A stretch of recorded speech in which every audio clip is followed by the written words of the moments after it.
What's up, YouTube? Pastor Bob. All right, elephant in the room. So, I found this guitar. They sell for about, I don't know, $400-500, I think. Traditional Pro 4s by Epiphone. There you go. So, anyway, here's the deal. I picked it up for a couple $100. You guys say, man, that's a great deal. Well, yeah, great deal when they sell for around, $500. Here's the thing. Let me show you something. I said, I'd like to take one of these because I've never done it before. Look at the way they come in brand new, 2024. And make it worth a $500 guitar. Now everybody's probably scratching their head. Going, huh? So here's the deal. Let me flip it over here. Got Grover tuners on it. Now, you can't really see it. Just a hair. The neck was broke. Oh, I repaired the neck, no problem. So all I gotta do is fill that in and sand it, whatever. So, outside of that, perfect. Here's what I did. I repaired the neck. I changed all the electronics in it. I gutted it. And as a matter of fact,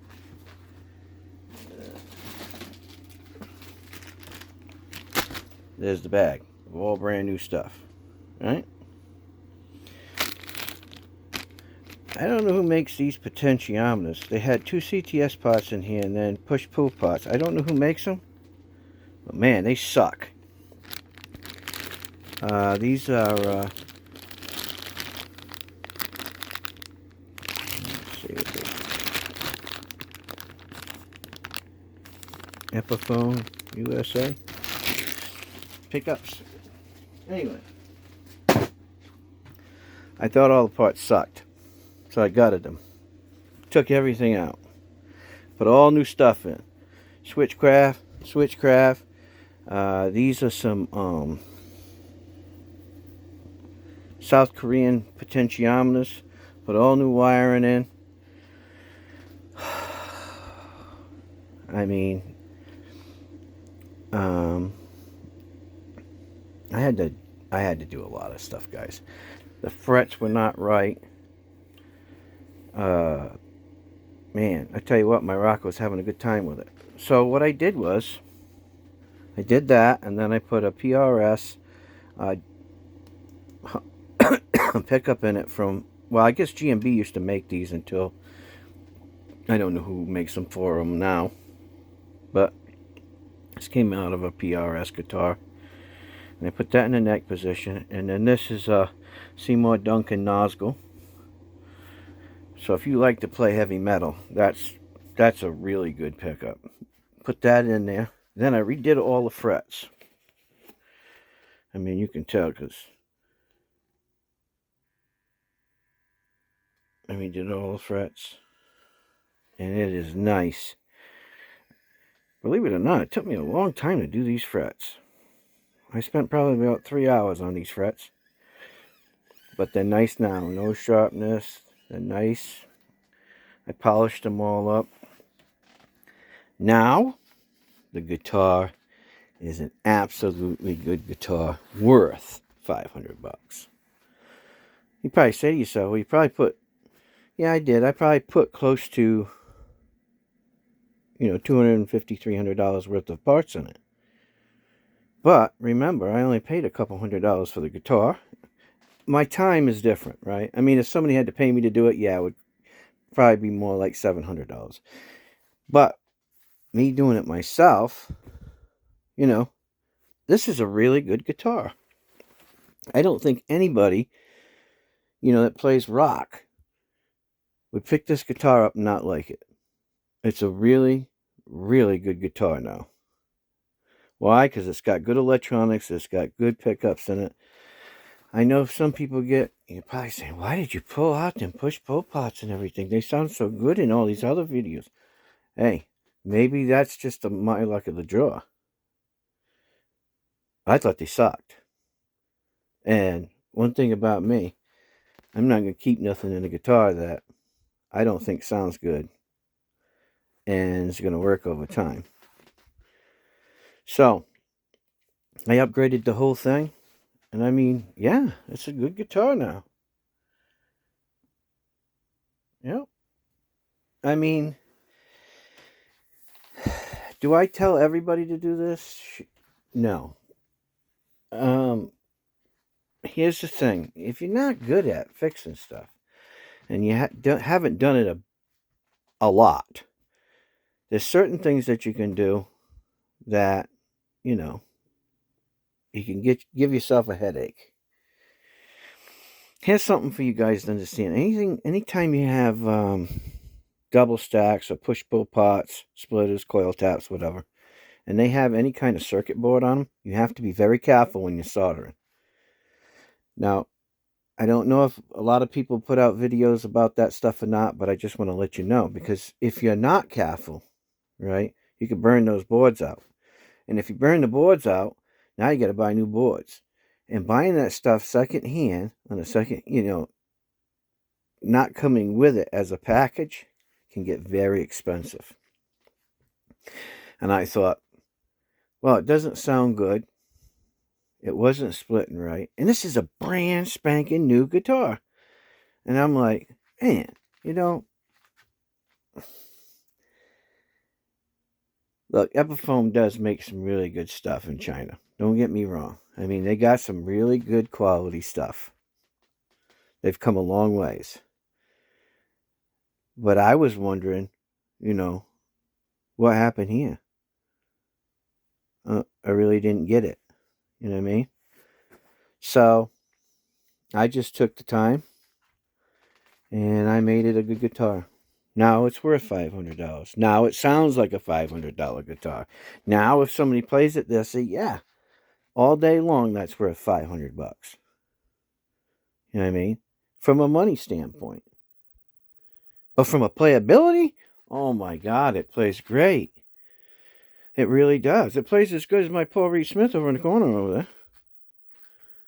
So, and everything is good quality parts in it, People get stuck on names sometimes, man. Look, I tell you, I like Burns pots, right? Burns makes some really good pots, potentiometers. But I've even had them that were, probably maybe 15 or 20 over the years that were not good, I don't know if it was the quality control or what, I've had Seymour Duncan pickups that were, I don't know what happened. But, it wasn't working properly.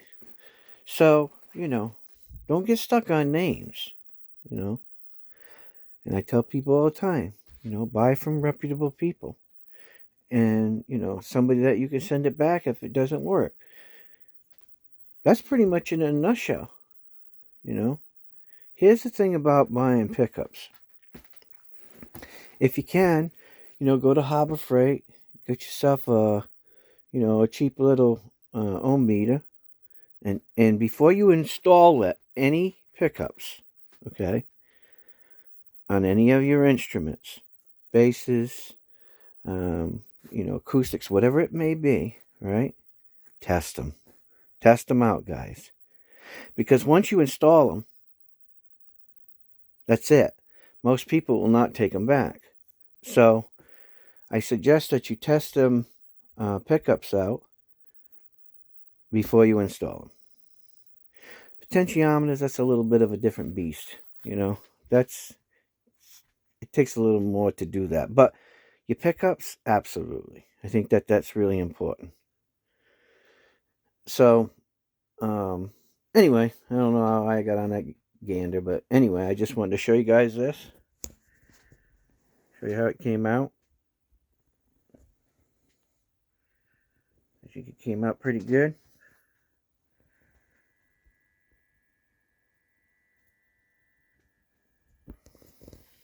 Yeah, I worked on it for about maybe, I probably got about 10 hours in it. Because, I take my time and do everything. I got to take everything off, and then when I took everything out, I was testing the other stuff to see if it was good. One of the pots, I don't know if it's the pot or not, but something didn't seem right about the pot. So anyway, all that stuff's in a bag. One of these days I'm going to grab a bunch of stuff that I have that I'm going to test it all and probably end up putting it on eBay and selling all that stuff. I just, I'm really particular about, good quality stuff. Does it have to be a brand name? No. I care that it's functional and it does what it's supposed to do. And if I decide to sell a guitar, I want somebody to say, wow, that's a good playing guitar. Wow, it actually sounds great, and they're willing to pay the money. That's what's important. Or if I don't decide to sell it and I pick it up off the wall, or out of the case, I know it's ready to go. I know that this guitar will do something that my Paul Reed Smiths won't, or that my Ibanez's won't. Every one of my guitars is different, and they all have a different sound. But by God, it sucks, and I got a lot of guitars that I have to do, that are in my collection that I haven't went through over the years and set up and did the frets and, checked all the pots out. Over time, the thing about switches, input jacks, and potentiometers, they can get gunked up. You can get some deoxit and clean them up. And generally, 9 times out of 10 that fixes it. But in rare cases, they just go bad, And like I was saying, the new stuff that has the electronic boards in it and stuff, you can burn them out real easy if you don't know what you're doing. And you stick too much heat to it, right? Or you cross wires and you don't, feed it properly. So anyway, I just wanted to bring that up to you and show you this 2024. Just picked it up, Traditional Pro. It's nice. It's a nice guitar now. I'm happy with it, and that, I guess in the end, like I always say, that's really what's important. But you guys can do this stuff too, and I just wanted to show you what I did. You might find some deals out there from somebody, and there's probably plenty of videos out there on YouTube that will teach you how to repair the neck or how to repair your fretboard if you have problems with your fretboard, or if you have to replace frets, or how to level your frets. I mean, but it takes time. Sometimes you see things in a video and you say, oh wow, that only took him 30 minutes.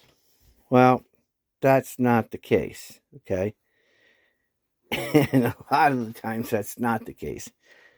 You may get lucky and there may be only 2 or 3 frets, and sometimes you have to do all the frets, and then you got to do the ends, and then you got to polish them up, and then you got to, condition your fretboard. And it's not just as simple as wiping it down one time. It's about working it in, wiping it off, working it in, wiping it off, and building it up. There's different types of waxes out there that you can use that are high quality waxes that can do some of the filling of the pores and make it a little easier for it to glide when you're doing bends. But, nothing just happens easy and quick, guys. I don't care how they put it out there. That's not always the case. So, before you go, adventuring into this stuff, do your homework.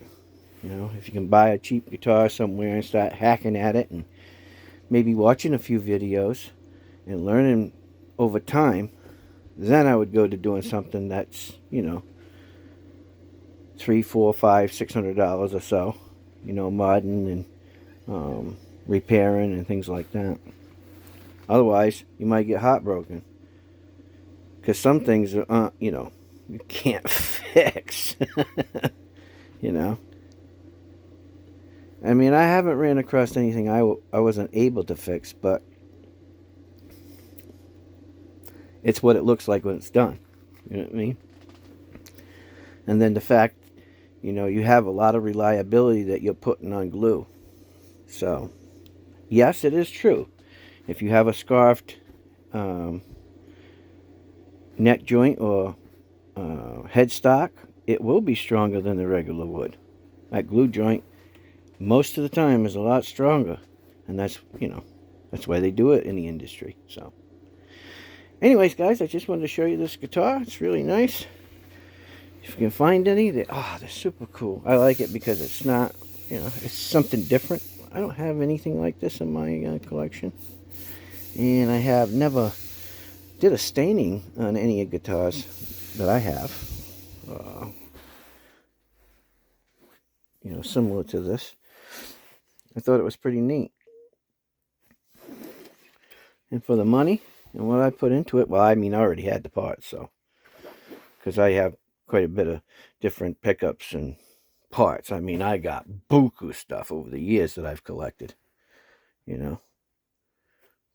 But I did want to show you what I got and a little bit of time and effort that I put into the guitar. And you could do it too. Just take your time.